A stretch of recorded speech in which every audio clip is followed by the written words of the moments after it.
Revenge with Karen. "You're underdressed for this meeting," the CEO's daughter scoffed, flicking a manicured hand toward my charcoal Armani suit like she was shooing away a pigeon. I didn't say a word. I just stood there, letting the silence stretch out until it became uncomfortable for everyone in the room except me. It was 7:45 a.m. on a Tuesday, and I was standing in the boardroom of a Boston high-rise that cost more per square foot than my first house. Air smelled of burnt espresso and the specific metallic fear that comes right before a $3 billion merger discussion. I've been in this game for 18 years. I've survived market crashes, SEC audits that felt like colonoscopies without anesthesia, and CEOs who thought creative accounting was a legitimate business strategy. I am the person they call when the numbers don't match the dreams. I am the fixer. But today, apparently, I was the help. Ava, 27-year-old VP of Strategic Partnerships, was wearing a neon pink jumpsuit that looked less like business attire and more like something a reckless bridesmaid would wear to a Vegas bachelorette party. She had an MBA that the ink was still wet on, purchased by her father's donations to the university, and a vocal fry that could strip paint off a battleship. "Did you hear me, Karen?" she asked, looking at her phone, probably checking her engagement metrics on a post about her hustle grind set. "Mr. Gray is expecting a certain level of vibrancy. You look like a stewardess from 1986. The three junior analysts in the corner pretended to be very interested in their iPads. They were terrified. They knew who I was. They knew I knew where the bodies were buried, because I was usually the one holding the shovel. But they also knew Ava was the CEO's daughter. In corporate America, nepotism beats competence 9 times out of 10. "My suit is fine, Ava," I said, my voice dropping an octave. "It's a trick I learned from a litigator in 2008. Never squeak, never shout. Just lower the frequency until they have to lean in to hear you. Mr. Gray isn't coming here for a fashion show. He's coming to decide if he wants to park $3.5 billion of pension fund money in our portfolio. Cares about EBITDA, not my inseam." Ava rolled her eyes, a gesture so dramatic it probably burned a calorie. "God, you're so literal. This is about energy, Karen. It's about the vibe. Daddy said I'm leading the pitch today because we need fresh energy. You're here for, technical backup, if we need to explain the boring stuff." I looked at her, really looked at her. I saw the desperate need for validation masked by arrogance. I saw the terrified little girl playing dress-up in a boardroom she wasn't qualified to clean, let alone command. And I felt something snap. Not a loud snap, like a bone breaking, but a quiet, structural failure deep in my chest. I was done. Listen, before things get really ugly, and trust me, they will if you're into stories about corporate train wrecks and methodical revenge, do me a favor and hit subscribe and maybe upvote. It helps more than you know. Honestly, it's the only validation I'm getting today since my boss replaced my brain with his daughter's ego. Okay, back to the carnage. The door opened, and the CEO, Richard, walked in. Richard was a man who had been failing upward for 40 years, a silver fox with a tan that screamed I spend company time on a golf course in Florida. "Ladies," he boomed, clapping his hands. Big day, big day. Ava, you look spectacular. A vision. Karen, you're here. Good. You bring the binders." "I brought the data, Richard," I said, patting the stack of leather-bound dossiers in front of me. "The actual numbers, the risk assessments, the compliance history." Great, great, he waved me off, pouring himself a coffee. "Just keep those under the table for now. We don't want to bore Daniel Gray to death before Ava works her magic. We're selling the future today, not the past." I tightened my grip on my pen until my knuckles turned white. Past he was referring to was the 18 months I spent reconstructing our balance sheet after Richard tried to acquire a crypto startup that turned out to be 2 guys in a basement in Estonia. The past was the reason this company wasn't currently being liquidated by the feds. "Richard," I said, keeping my voice level. "Daniel Gray runs the Sovereign Vanguard Fund. He eats vision for breakfast and spits out bankruptcy filings. If we don't lead with the fundamentals, he's going to walk." Ava groaned. "Daddy, she's doing it again. She's being a buzzkill. Can you tell her to just let me handle the optics?" Richard sighed, giving me that paternalistic look that makes me want to commit arson. "Karen, please. Ava has an instinct for this generation of investors. Just support her. Okay, be a team player, team player. The corporate equivalent of shut up and take the hit." I looked at the clock. 7:55 a.m. Daniel Gray would be walking through those doors in 5 minutes. I looked at Ava, adjusting her cleavage in the reflection of the window. I looked at Richard, checking his watch, oblivious to the fact that he was about to feed his own company into a wood chipper. Understood, I said, and I meant it. I understood perfectly. If they wanted a show, I'd let them have a show. I wouldn't interrupt. I wouldn't save them. I would sit there in my boring charcoal suit, and I would watch Ava burn, smoothed the cover of my binder, took a sip of my water, and waited for the executioner to arrive. The double doors swung open at exactly 8 a.m. Not a minute early, not a minute late. Daniel Gray didn't operate on approximate time. He operated on absolute time. He walked in, and the temperature in the room seemed to drop 10 degrees. He wasn't a large man, maybe 5'9", slight build, but he carried himself with the lethal economy of a predator. No wasted movement. He wore a navy suit that fit him so perfectly it looked like a second skin, and his eyes were the color of dirty ice. He didn't smile. He didn't apologize for the traffic. He just walked to the head of the table, placed a single, slim notebook down, and looked at us. Behind him trailed 2 junior associates, looking like nervous squires attending a knight who was known to behead his own staff. "Mr. Gray," Ava practically squealed, bouncing out of her chair.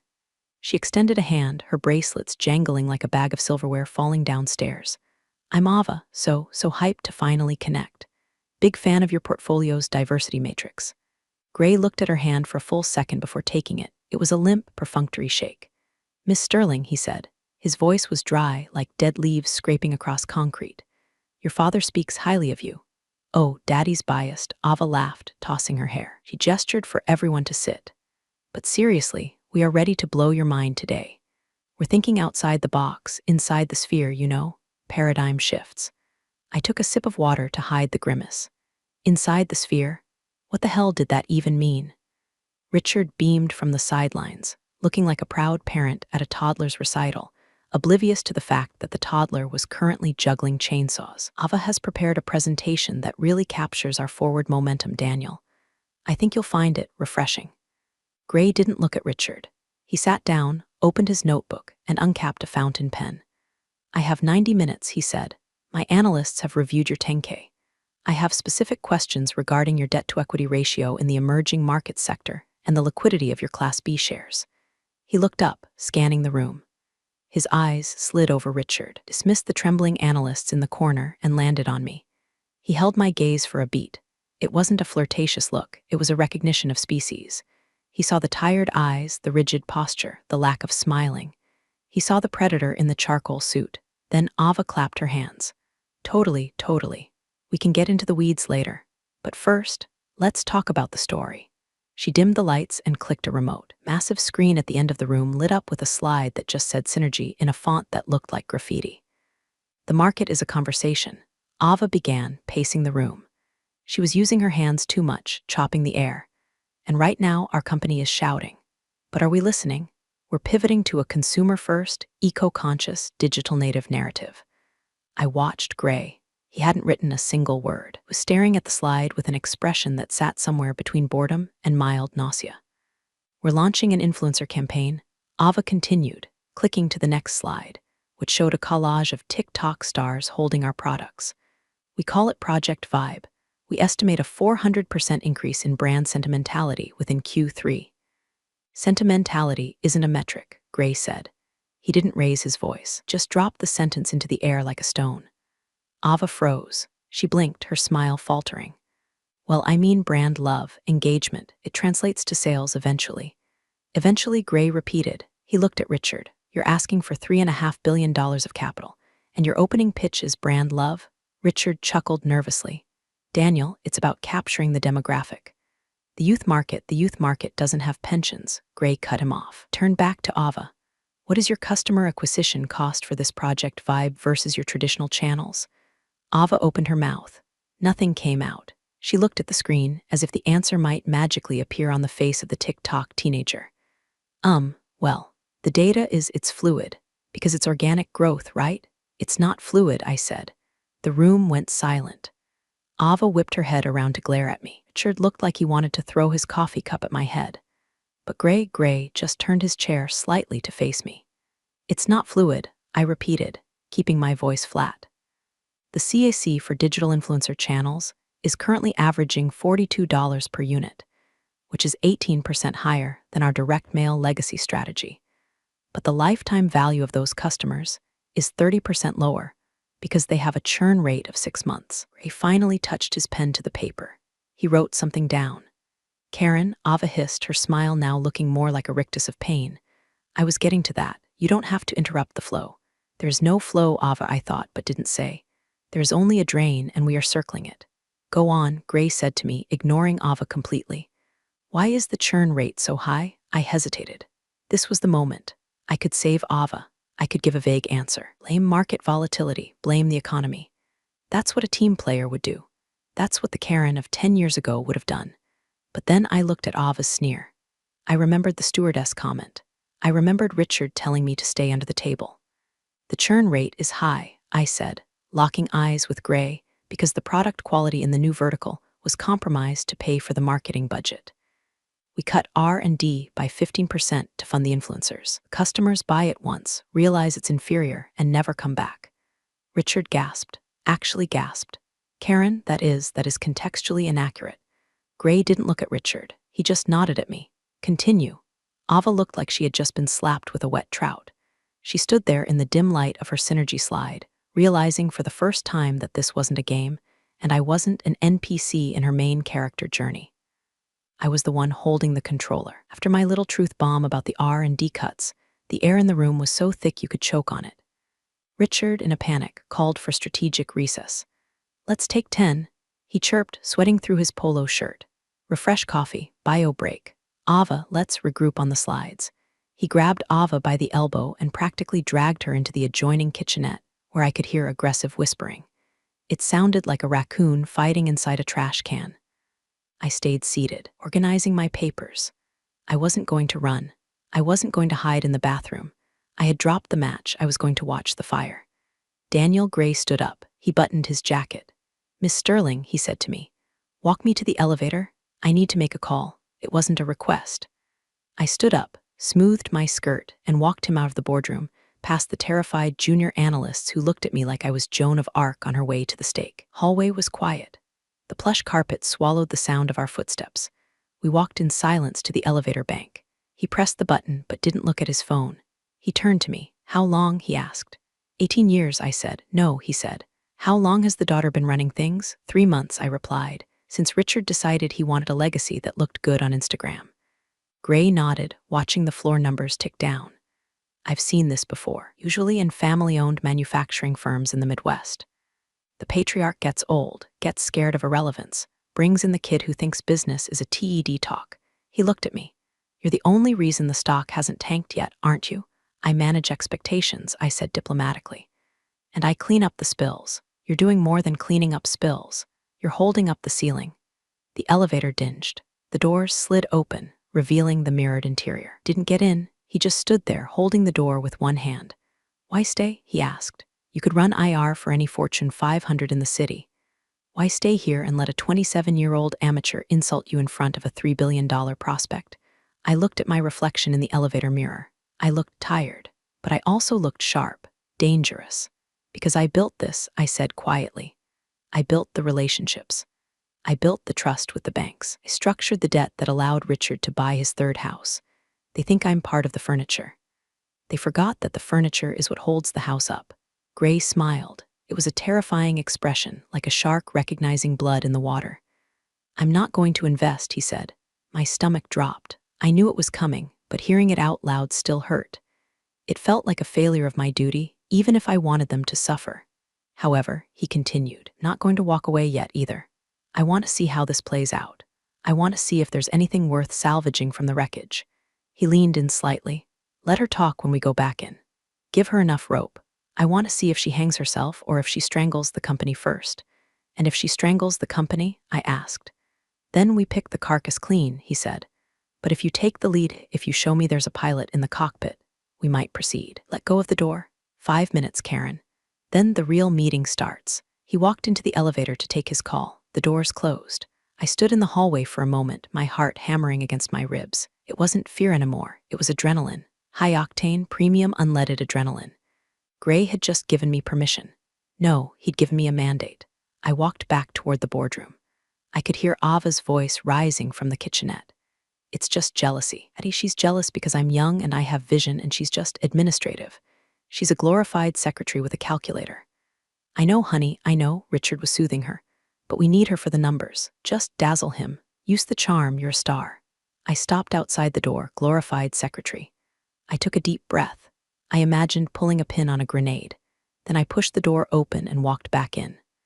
Ready for round 2? I asked, my voice cheerful, almost bright. Ava spun around, glaring. Just sit down and shut up, Karen. I'm handling this. By all means, I said, taking my seat and opening my binder to the section marked Regulatory Risks. Dazzle us. When Gray returned, he didn't sit down immediately. He walked to the window, looked out at the Boston skyline, and then turned his chair so he was facing Ava directly. Miss Sterling, he said, let's move past the marketing. I want to talk about governance. Ava brightened. She thought governance meant company culture.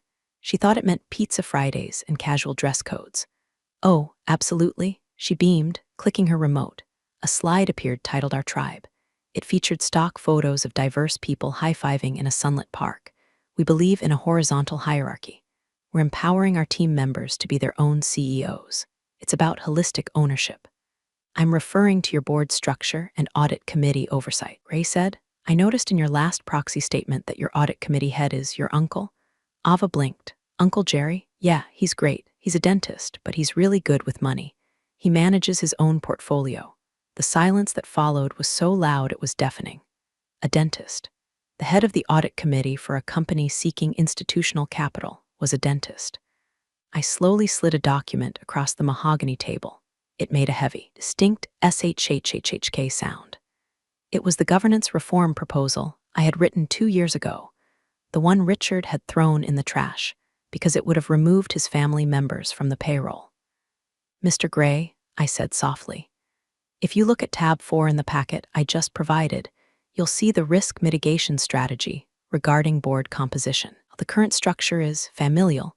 We have outlined a transition plan to bring in 3 independent directors within the next fiscal quarter to comply with Sarbanes-Oxley requirements for public listing, should we go that route. Gray picked up the packet. He flipped to tab 4. He read it. Ava stared at the packet like it was a pipe bomb. I didn't approve that document. Karen, why are you handing out unapproved materials? Because, I said, not looking at her, keeping my eyes on Gray, Mr. Gray asked about governance. And Uncle Jerry is a dentist is not an answer that gets you a check with 9 zeros on it. Richard interjected, his face turning a shade of plum. Now, Jerry is a very astute businessman. And Karen, we haven't agreed to any independent directors. Then you're not compliant, Gray said, closing the packet. He looked at Richard. You're asking me to leverage pension funds. If I take this to my investment committee and tell them the audit chair fills cavities for living, they will laugh me out of the room. And then they will short your stock.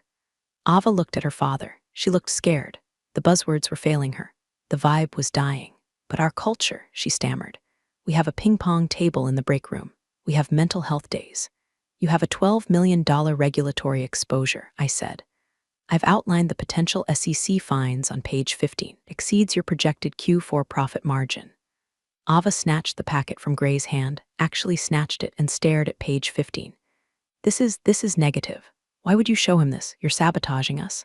I'm disclosing material risk, I said. It's called the law, Ava.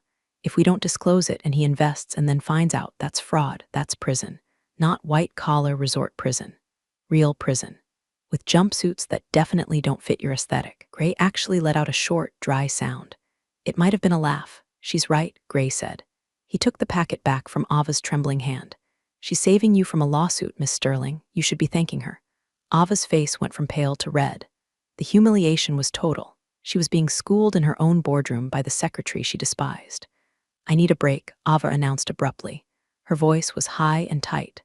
I need to check on the lunch catering. She turned and marched out of the room on her wobble heels. We all knew she wasn't checking on lunch. She was going to cry in the bathroom or call her mother. Richard looked at me with pure hatred. You are undermining her, he hissed. I'm saving your deal, Richard, I replied calmly. Gray watched the door close behind Ava, then he looked at me. Keep talking, he said. Tell me about the debt structure. And for the next 20 minutes, with Ava crying in the bathroom and Richard sulking in his chair, I did exactly what I was paid to do. I ran the meeting. The session on debt structuring went flawlessly. Without Ava there to interject with holistic synergies, I walked Gray through our capital stack, our bond ratings, and our liquidity ratios. It was like playing tennis with a pro, fast, precise, no wasted motion. But then Ava returned. She had clearly fixed her makeup. Eyes were red-rimmed, but she had reapplied her lip gloss and her arrogance. She walked in carrying a tray of artisanal sandwiches that nobody asked for, acting as if her meltdown hadn't happened. "Okay," she announced, slamming the tray down. "Food for thought. Literally, get it?" Nobody laughed. As I reached for my water, my phone buzzed on the table. It was a text from Richard, sitting 3 feet away from me. "Stop talking. You've made your point. Let Ava close. She needs this win. If you say one more word about compliance, we're having a very different conversation on Monday regarding your employment." I stared at the screen. There it was. The ultimatum. He was willing to tank the deal, risk the fraud charges, and destroy the company's credibility just to protect his daughter's fragile ego. He would fire the only person who knew how to fly the plane just so his daughter could wear the captain's hat while we crashed. I looked up at Richard. He gave me a tight, warning smile. Then I looked at the junior analyst sitting to Gray's left, a young woman, maybe 25, sharp eyes, wearing a suit that was professional and modest. Throughout the meeting, she had been taking furious notes every time I spoke. She caught my eye. She gave the tiniest, almost imperceptible nod. Then she tapped her pen on her notebook twice. It was a signal. "We hear you. We know who's doing the work." It's funny. In that moment, I felt more kinship with the strangers across the table, the people who were technically our adversaries, than I did with the man I had worked for nearly 2 decades. Gray cleared his throat. "Miss Sterling," he said to Ava, "your associate has explained the debt handling. I'd like to hear your plan for the future revenue streams, specifically how you plan to monetize the new software platform." This was the trap. The software platform didn't exist. It was a vaporware concept Richard had floated to boost the stock price last quarter. Ava lit up. "Oh, the platform. It's going to be the Uber of what we do. It's fully scalable, AI-driven, blockchain-enabled." She was just saying words she had heard on CNBC. "Who is the lead developer?" Gray asked. "We're sourcing talent right now," Ava said, "but the vision is there." "You don't have a CTO?" Gray asked. "We have a fractional CTO," Ava said. "He's very agile." I knew the fractional CTO. It was a freelancer in Ukraine. We paid $50 an hour to maintain the website. I looked at my phone. Stop talking. I looked at Ava, drowning in her own buzzwords. I looked at Gray, who was waiting for me to intervene, to save them, to lie. If I stayed silent, the deal died.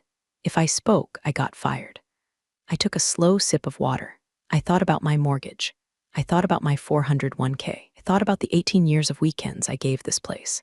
And then I thought about Uncle Jerry the dentist. I put the phone face down.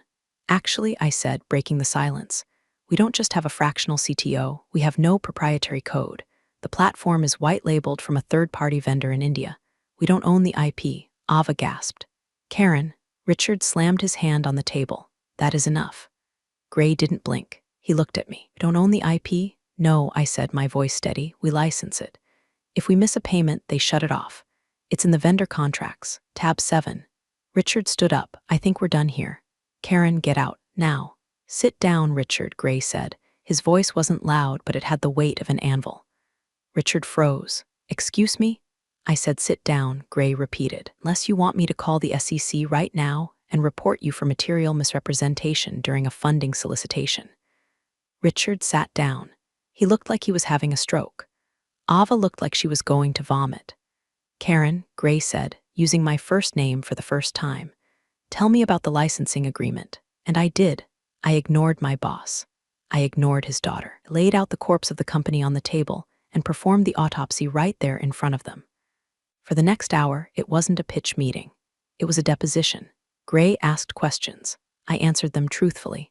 Ava and Richard sat there in stunned silence, like 2 statues commissioned to commemorate the death of competence. Every time I spoke, I could feel the severance package shrinking.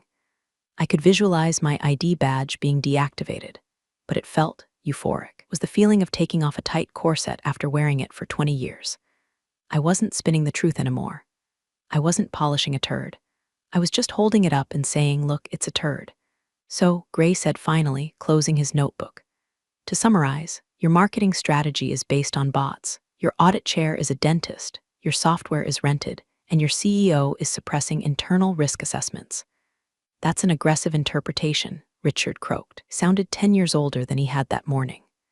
It's the factual interpretation, Gray said. He looked at Ava. And you think vibes are a substitute for solvent assets. Ava, to her credit or perhaps her delusion, tried one last Hail Mary. She stood up, tears welling in her eyes, trembling. You're being mean, she said. Her voice wobbled. You're just old white men trying to gatekeep. I have a vision. I have followers.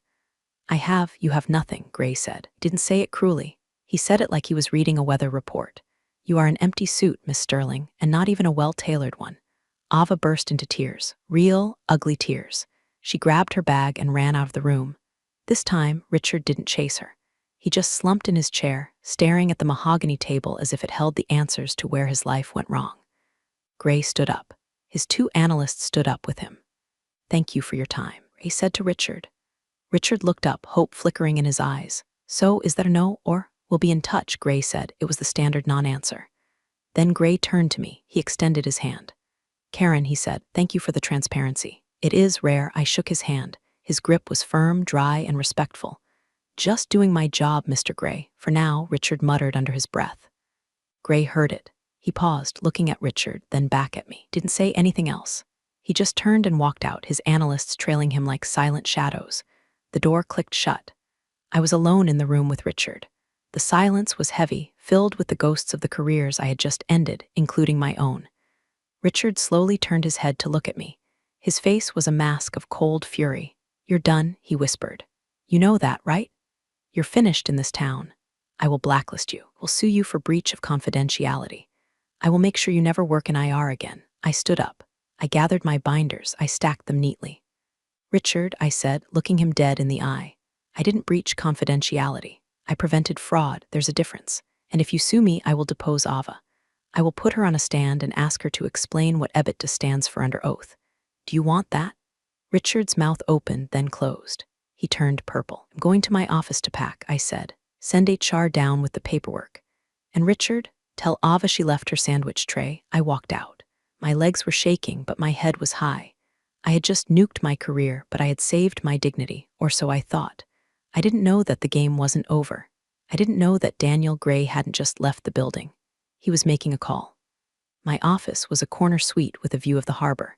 I had fought for this view, had earned it deal by deal, crisis by crisis. Now, it looked like a stranger's room. I pulled a cardboard box from the supply closet, the universal symbol of corporate death. I started packing. The framed photo of my golden retriever, Buster Rip, the Crystal Deal of the Year award from 2015, the stash of emergency chocolate in the drawer. My hands were trembling. The adrenaline was wearing off, replaced by a crushing wave of nausea. What had I just done? I was 52 years old. I had a mortgage. I had bills.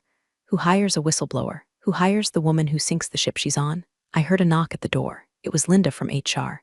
Linda and I used to get margaritas on Fridays. Now, she wouldn't meet my eyes. She was holding a manila envelope. Karen, she said, her voice tight. Richard asked me to bring this. The termination notice? I asked, dropping a stapler into the box. Administrative leave pending investigation, she corrected. It's a formality before the firing. He wants you escorted out. Security is on the way. Security? I laughed, a harsh, jagged sound. I've worked here for 18 years, Linda. You think I'm going to steal the staplers? I'm sorry, she whispered. He's furious. He's breaking things upstairs. Ava is hysterical. Ava is always hysterical, I muttered. 2 security guards appeared behind Linda. They were new guys, contracted muscle. They looked at me like I was a threat. Ma'am, one of them said, we need your badge and your laptop. I handed them over. I felt naked without them. My identity stripped away in seconds. I'm ready, I said, picking up my box. We did the walk of shame. Past the cubicles where junior analysts pretended not to see me. Past the break room where the coffee was stale. Past the receptionist who looked like she was about to cry. Escorted me to the elevator. Down to the lobby. Through the glass doors and onto the sidewalk. It was raining. Of course it was raining. It was a cliché, but the universe apparently lacks imagination. I stood there on the wet pavement, holding my box, water ruining my hair, thinking about how I was going to explain this to my mother. Yeah, Mom, I got fired because I refused to let a 20-something influencer ruin a billion-dollar company. My phone buzzed in my pocket. I almost didn't answer it. It was probably Richard calling to scream at me one last time. But it wasn't Richard. It was a number I didn't recognize. A 212 area code. Nick. I balanced the box on my knee and answered. This is Karen, it's Daniel Gray. I nearly dropped the phone. Mr. Gray, where are you? I'm on the sidewalk, I said. I've just been escorted out of the building. Good, he said. That saves me the trouble of getting you a visitor pass. I don't understand. I'm still in the lobby, he said. I didn't leave. Turn around. I turned. Through the rain-streaked glass of the building's massive lobby, I saw him. He was standing there, holding his phone to his ear, looking at me. Come back inside, Karen, he said. I can't, I said. They took my badge. I'm persona non grata. Not anymore, he said. I just bought the debt. What? Company has a bridge loan that was expiring next week. A messy little detail Richard forgot to mention, but my analysts found it. I just bought the note from the bank. Technically, as of 5 minutes ago, I am the primary creditor of this organization, which means I own the furniture, I own the lights, and I own Richard. I stared at him through the glass. Come back inside, he repeated. We have a meeting to finish. And you're underdressed for the rain. I walked back through the revolving doors. The security guards who had just kicked me out stepped forward to stop me. Gray raised one finger. She's with me. The guards stopped. They looked at Gray. They looked at his suit. They looked at the way he stood. They backed down. Money talks, but big money commands. Leave the box, Gray said. You won't need it. I left the box of shame on the security desk. We got into the elevator. The ride up was silent. It was a comfortable silence. Why? I asked. Because I like companies with good bones, Gray said. This place has good bones. It just has a termite infestation in the C-suite. You're the exterminator. The elevator doors opened. We walked back down the hall. The junior analysts gasped when they saw me. Linda from HR dropped a folder. We walked straight into Richard's office. He was on the phone, yelling at someone, probably his lawyer. Ava was sitting on his sofa, icing her eyes with a cold can of Diet Coke. When we walked in, Richard dropped the phone. What the hell is she doing here? He roared. Security. I said security. Security works for me now, Richard, Gray said, walking over and sitting on the edge of Richard's massive desk. He picked up a Newton's cradle and started clicking it. Clack, clack, clack. What are you talking about? Richard demanded. The bridge loan, Gray said softly. The $20 million you owe City National. We're very happy to sell the note to me at 90 cents on the dollar. They were worried about your solvency. With good reason. Richard went pale. You can't do that. I did. And since you are in default on the covenants, specifically the one about maintaining a qualified audit committee, I am calling the loan. Immediately. Richard sank into his chair. I don't have $20 million liquid. I know, Gray said, but you have equity. So here's the deal. Convert the debt to equity. I become the majority shareholder. You step down as CEO. You become, let's say, chairman emeritus. You can play golf. You can keep your car. And Ava, Richard whispered. Gray looked at Ava. She looked small. Ava is fired, Gray said, for cause. Gross incompetence in creating a hostile work environment. Ava shrieked, You can't fire me. My dad owns the company.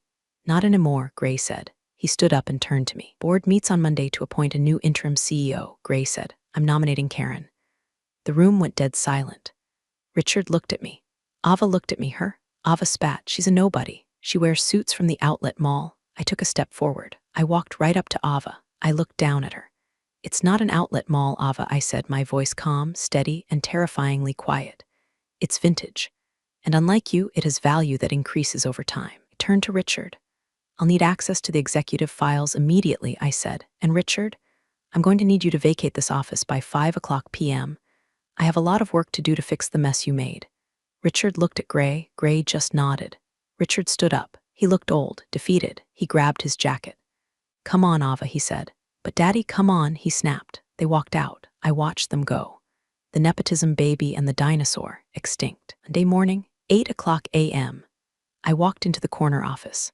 The smell of Richard's cologne was gone, replaced by the scent of lemon polish and fresh air. The desk was clear. The golf trophies were gone. I sat down in the leather chair. It was comfortable. It fit. My email inbox was already full. But for the first time in years, I didn't dread opening it. I had a team. I had a mandate. I had power.